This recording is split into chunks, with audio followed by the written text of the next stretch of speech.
വസ്ത്രം എങ്ങനെയാണ് ദീനാവുക എന്നത് ഇന്നലെ പറഞ്ഞു. നമ്മൾ ഇതിൽ നിന്ന് പഠിക്കാനുള്ള പ്രധാനപ്പെട്ട ഒരു പാഠം, എല്ലാവരുടെയും ഈമാൻ ഒരുപോലെ അല്ല എന്നുള്ളത്.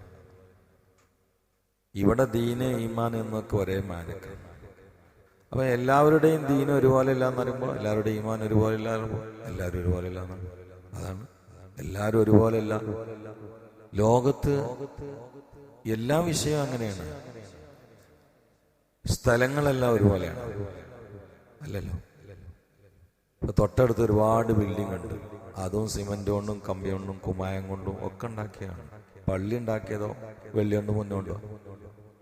അതേ സിമന്റും കുമ്മായം കമ്പി എടുത്തിട്ടാണ് പള്ളി ഉണ്ടാക്കിയത്. ഒരുപോലെയാണോ? ഒരിക്കലുമില്ല. സ്ഥലങ്ങളൊക്കെ ഒരുപോലെയാണോ? അല്ല. ഇതുപോലെയാണോ മക്ക മദീന? മാസങ്ങളൊക്കെ ഒരുപോലെയാണ്? അല്ല. റജബ് പോലെ മറ്റു മാസങ്ങൾക്ക് മാത്രമുണ്ടോ? റമദാൻ പോലെ റജബടക്കമുള്ള വേറെ മാസങ്ങൾക്ക് മാത്രമുണ്ടോ? ഇല്ലല്ലോ. ഈ റമദാനിൽ തന്നെ എല്ലാ ദിവസങ്ങളും ഒരുപോലെയാണ്? ലൈലത്തുൽ ഖദ്ർ വേറിട്ടിരിക്കണില്ലേ? അവസാനത്തെ 10 വേറിട്ടിരിക്കണില്ലേ? നീ ഖുർആൻ റബ്ബിന്റെ കലാമാണ്, അതിലെല്ലാ സൂറത്തും ഒരുപോലെയാണോ? ഫാത്തിഹയ്ക്കുള്ള പ്രത്യേകത മറ്റു ചില സൂറത്തുകൾക്കുണ്ടോ? ഇല്ലല്ലോ. ഇനി ഫാത്തിഹയിൽ തന്നെ എല്ലാ ആയത്തും ഒരുപോലെയാണോ? ഇനി ഖുർആനിൽ തന്നെ എല്ലാ ആയത്തും ഒരുപോലെയാണ്? ആയത്തുൽ കുർസിന് മാത്രം മറ്റു ചില ഒരുപാട് ആയത്തുകൾക്കില്ല. അത് പറയുന്നത് ഒരിക്കലും ഒന്നും എല്ലാം ഒരുപോലെയല്ല. അത് നമ്മൾ എങ്ങനെ കണ്ണടച്ചിട്ട് കാര്യമില്ല, ഒക്കെ വ്യത്യാസമുണ്ട്. മനുഷ്യന്മാരൊക്കെ ഒരുപോലെയാണോ? മലക്കുകളൊക്കെ ഒരുപോലെയാണോ? അല്ല. 4 ആളുകൾക്ക് പ്രത്യേകത ഉണ്ട്. ബദറിൽ പങ്കെടുത്ത 5000 മലക്കുകൾക്ക് വേറെ പ്രത്യേകത ഉണ്ട്. മനുഷ്യന്മാരൊക്കെ ഒരുപോലെയാണ്? അല്ല. അമ്പിയാക്കൾക്ക് പ്രത്യേകത ഉണ്ട്. അമ്പിയാക്കളൊക്കെ ഒരുപോലെയാണോ? അല്ല. മുർസലീങ്ങൾക്ക് പ്രത്യേകത ഉണ്ട്. അല്ല. മുർസലീങ്ങളൊക്കെ ഒരുപോലെയാണോ? അല്ല. ഉലുൽ അസ്മിന് പ്രത്യേകത ഉണ്ട്. ഉലുൽ അസ്മൊക്കെ ഒരുപോലെയാണോ? അല്ല. അതിൽ മുഹമ്മദ് മുസ്തഫ സല്ലല്ലാഹു അലൈഹി വഅലിഹി വസല്ലം ഒക്കെ പ്രത്യേകത ഉണ്ട്. ഇത് എന്തിനാ ഇങ്ങനെ പറയണമെന്ന് വെച്ചാൽ എല്ലാം ഒരുപോലെ തന്നെയാണ്, ആർക്കും ഒരു പ്രത്യേകത ഇല്ല എന്ന് നമ്മൾ പറയരുത്. ദീനിനെതിരാണ്, അത് ദീനിനെതിരാണ്. എല്ലാവരും ഈമാൻ ഒരുപോലെ ഇല്ല. അങ്ങനെയാണെങ്കിൽ ഇത് ബുഖാരി ഇമാമിന്റെ ഹദീസാണ്. ഇത് എന്ത് ചെയ്യും? ഈ വസ്ത്രങ്ങൾ എന്ന് പറഞ്ഞാൽ അത് ഈമാന്റെ പ്രതീകമാണല്ലോ. അത് എന്ത് ചെയ്യും? അവ എല്ലാം ഒരുപോലെയല്ല. ഒന്ന് ഇതിൽ നിന്ന് ഒരു 9ഓളം കാര്യം ഞാൻ പറഞ്ഞു, പഠിക്കാനുള്ള ഒരു 9 കാര്യം. ഇനി ഇതിൽ നിന്ന് വേറൊന്ന് മനസ്സിലാക്കണം. ഇവിടെ ഉമർ ഖത്താബിനെ പുകഴ്ത്തുകയാണ് ചെയ്തത്. ഇത് പുകഴ്ത്തന്നല്ലേ? ഉമറിനെ ഞാൻ കണ്ടു വസ്ത്രം നിലത്തടിച്ചിട്ടാണ് വരുന്നത്. അപ്പോ ഉമർ ഖത്താബ് ഞാൻ അത് സിദ്ദീഖിനെ എന്ന് പറഞ്ഞിട്ടില്ലെങ്കിലും അതിന്റെ കാരണങ്ങളൊക്കെ നിലയാൻ പറഞ്ഞു. അത് അവർ വേറിട്ട മക്കാമിലാണ് എന്നും പറഞ്ഞു. അത് കഴിച്ചിട്ടേ ഉമർ ഖത്താബിനുള്ളൂ, ഇനി ഇന്ന് ആവർത്തിക്കണില്ല. ഇത് ഉമർ ഖത്താബിനെ പ്രത്യേകിച്ച് പുകഴ്ത്തുകയാണ്. ഉറപ്പനല്ലേ? അതിനൊരു കാര്യം മനസ്സിലായി. നീ ശിഷ്യന്മാരാണെങ്കിലും സ്നേഹിതന്മാരാണെങ്കിലും കുടുംബക്കാരാണെങ്കിലും വാപ്പയ്ക്കോ ഉസ്താദിനോ ഒരാളെ മാത്രം പ്രത്യേകിച്ച് പുകഴ്ത്തുന്നതിന് വിരോധമില്ല. അതിന് വിരോധമില്ല. പക്ഷെ എന്ത് വേണം, ഇത് കേട്ടിട്ടും കേടൊരാത്തനായിരിക്കാം. കാരണം ഇത് കേൾക്കുമ്പോൾ നമുക്ക് നമ്മളെ കുറിച്ചാണ് ആ പറഞ്ഞു, നിങ്ങളെന്തതിനെ കുറിച്ച് കരുതി കേട്ടോക്കി, അങ്ങനെ മനസ്സിലായില്ലേ? അപ്പൊ എന്റെ ഉസ്താദ് എന്നെ പുകഴ്ത്തും കിട്ടും. അപ്പൊ ഞാനിങ്ങനെ കേൾക്കുമ്പോൾ അത് കുറച്ച് അവർ കേൾക്കണം എന്നെ കുറിച്ച്. അവരിങ്ങനെ എന്നെ കുറിച്ച് എന്തെങ്കിലും പറഞ്ഞു നടക്കാൻ ഞാൻ എന്താണെന്ന് കരുതി പറയട്ടെ ഉസ്താദ്. അങ്ങനെ നമുക്ക് എന്താണ് പാടില്ല. എത്ര കേട്ടാലും നമുക്ക് അതിനനുസരിച്ച് പേടിയുണ്ടാണ്ട്, അല്ലെങ്കിലോ അതുപോലെ ആക്കണേ അല്ല. അങ്ങനത്തെ അവരെ കുറിച്ച് എന്തും പറയാം, മഹത്വങ്ങൾ പറയാം. പിന്നെ പറഞ്ഞുകൊണ്ട് സൈഡ് എഫക്റ്റ് ഉണ്ടാവുകയാണെങ്കിൽ പറയാൻ പാടില്ല. അതാണ്. ഇപ്പൊ ഉമർ ഖത്താബിന് ഇനിയിപ്പോ എന്ത് കേട്ടാലും അത് നമ്മളെന്നുള്ള ബേജാറില്ലാത്ത ആളാണ്. എന്തുകൊണ്ട്? അവരെ മനസ്സങ്ങനെ റെഡിയാക്കിയിട്ടുണ്ട് മുഹമ്മദ് മുസ്തഫ. ഭരണം കിട്ടിയ ഉടനെ എന്താ പണിയത്? കാട്ട് കയറിയിട്ട് വിറക് കെട്ടിയിട്ട് അത് ഉണ്ടാക്കിയിട്ട് വിറക് കെട്ടിയാക്കിയിട്ട് ആ കെട്ടുകൾ തലയിലേറ്റിട്ട് വിറക് വേണോന്ന് പറഞ്ഞ് വിൽക്കാൻ നടക്കുകയെന്ന് ഭർത്താവ്. ഭരണം കിട്ടിയിട്ട് ചെയ്യുന്ന ഒരു പണിയാണ്. വിറക് വേണമെന്നിട്ട് കാട്ട് കയറിയിട്ട് വിറക് കെട്ടാക്കിയിട്ട് വിൽക്കാൻ നടക്കുക. എന്താ സംഗതി? നിശോക്കണി ഉറുവത്തിന് സുബൈർ അള്ളാന്ന് കണ്ടിട്ട് പറഞ്ഞു, നിങ്ങള് നാടിനെ അരിപ്പാക്കില്ലെന്ന് പറഞ്ഞു. നിങ്ങളിപ്പോ അമീറല്ലേ, നിങ്ങൾ ഈ വിറകിട്ടടക്കുക, ഞങ്ങൾക്ക് പൈസ ഉണ്ടാക്കി തരാം, അതിലിപ്പോ നിങ്ങൾക്ക് ആവശ്യമുള്ള ആ വിറകിട്ട് ഇങ്ങോട്ട് വെച്ചെന്നാളി, ആ വിറക് ഇങ്ങോട്ട് വെച്ചെന്നാളി. അപ്പൊ ഉറുവത്തിനോട് ഉറുവത്ത് നിന്നാണ് മാറിക്കുക. എനിക്ക് വിറകും വേണ്ട, കച്ചവടം വേണ്ട, പൈസ വേണ്ട, എടുത്തു മാറി. പിന്നെന്തിനാ നിങ്ങൾ ഈ പണി ചെയ്യണേ? ഞാൻ അമീറായപ്പോഴേ ആൾക്കാർ വന്ന് വാരിപ്പുണരലും കെട്ടിപ്പിടിക്കലും ഒരു കഥ. അപ്പൊ എനിക്കിങ്ങനെ തോന്നി ഞാൻ തിരക്കടില്ല. അത് കൽബിന്ന് നീങ്ങാൻ ഈ പണിയെടുക്കണം ഉറുവത്തെ. അതുകൊണ്ട് എൻ്റെ വഴി നീ ബ്ലോക്കാക്കില്ല, എന്നാണ് മാറിക്ക് വിറകാണോ എന്ന് പറഞ്ഞ് അങ്ങാടി കൂടി നടക്കും മറുബുൽ ഖത്താബ്. ഈ ആളെ കുറിച്ച് കുറച്ച് മധു പറഞ്ഞാൽ എന്താ കുഴപ്പമില്ല, നന്നായിട്ട് മധു പറയും. അപ്പൊ ഏതെങ്കിലും ഹദീസിന്റെ ഒരു ഭാഗെടുത്തിട്ട് മുഖസ്തുതി പറയാൻ പാടില്ല എന്നൊക്കെ പറഞ്ഞാൽ അത് മാത്രം വ്യാഖ്യാനിച്ചിട്ട് ഒരാളെ കുറിച്ച് മധു പറഞ്ഞുവിടാന്ന് പറയരുത്. ഈ ഹദീസ് എന്ത് ചെയ്യും? ഇത് മധുഹല്ലേ. ഉരില അലയ്യ ഉമർ ഇബ്നുൽ ഖത്താബ് അലൈഹി ഖമീസുൻ യജുറുഹു ഫഖാലു.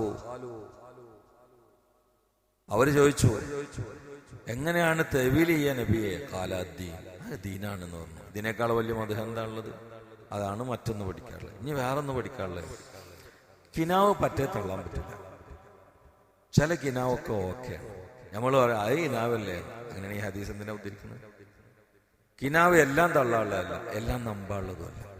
ഇന്ന് കിനാവ് കൊണ്ട് ചൂഷണം നടത്തുന്ന കാരാണ് ത്വരീക്കത്തുകാര്, മറക്കരുത് ആ കാര്യം. എന്നാ അതോടുകൂടി അതിന്റെ പേരിൽ എല്ലാ കിനാവും ചവിറ്റോട്ടയിലേക്ക് വലിച്ചെറിയാനും പാടില്ല. ഇത് കിനാവാണ്, ഇത് സത്യവുമാണ്. കാരണം കണ്ടത് മുത്തു മുഹമ്മദ് മുസ്തഫയാണ്. ഇനിയൊന്ന് പഠിക്കാനുള്ളത്, നമ്മളെന്തെങ്കിലും കിനാവുകൾ കണ്ടാൽ അതുമായി ബന്ധപ്പെട്ട ആളുകളോട് വ്യാഖ്യാനം ചോദിക്കുന്നത് നല്ലതാണ്. അതും ഈ ഹദീസിൽ നിന്ന് ഉരുത്തിരിയുന്ന ഒരു സന്ദേശമാണ്. മറ്റൊന്ന്, ഇതിനേക്കാൾ ഇന്ന് പ്രത്യേകിച്ച് ഗൗരവത്തിൽ പഠിക്കാനുള്ളത്, ഇപ്പൊ ഇബ്നു സിരീൻ റളിയല്ലാഹുവിന്റെ വ്യാഖ്യാനങ്ങൾ പറഞ്ഞ അറബി കിതാബുണ്ട്. അതൊക്കെ മലയാളത്തിലാക്കിയിട്ടുണ്ട് കുറെ ആൾക്കാർ. ഈ മലയാളത്തിലുള്ള കിനാവും അതിന്റെ വ്യാഖ്യാനവും പഠിച്ചിട്ട് ഇരുന്നിട്ട് ആൾക്കാർക്ക് പറഞ്ഞു കൊടുക്കുന്ന ആളുകളുണ്ട്. ഇത് ചിലപ്പോൾ അബദ്ധമാണ്, പലപ്പോഴും അപകടവുമാണ്. എന്തേ?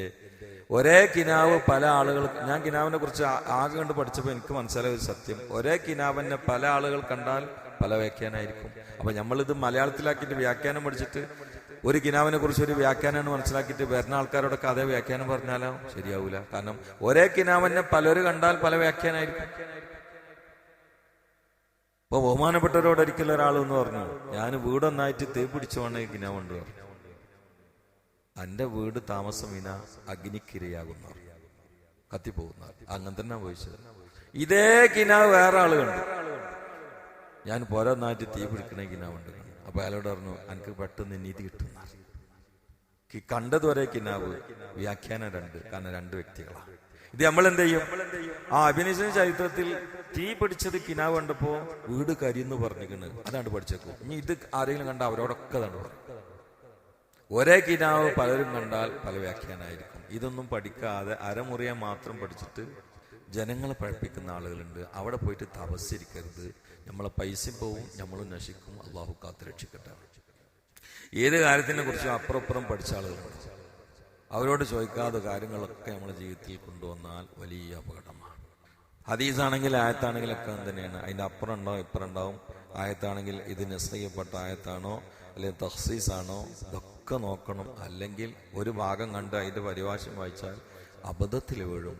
ഇങ്ങനെ ഒരു 10 കാര്യങ്ങൾ ഇതിൽ നമുക്ക് പഠിക്കാനുണ്ട്. അതുകൂടി ഇന്ന് പറഞ്ഞ് അടുത്ത ഹദീസിലേക്ക് നാളെ കടക്കാമെന്ന് പറഞ്ഞതാണ്. ഏതായാലും ആളുകളെല്ലാം ഒരുപോലെയല്ല, ചെയ്യുന്ന അമലനുസരിച്ചുകൊണ്ട് ഈമാൻ കൂടും. ഇനി മനുഷ്യന്മാരുടെ ഇസ്ലാമിന്റെ ഈമാന്റെ സ്റ്റാൻഡേർഡ് ഒരുപോലെയല്ല.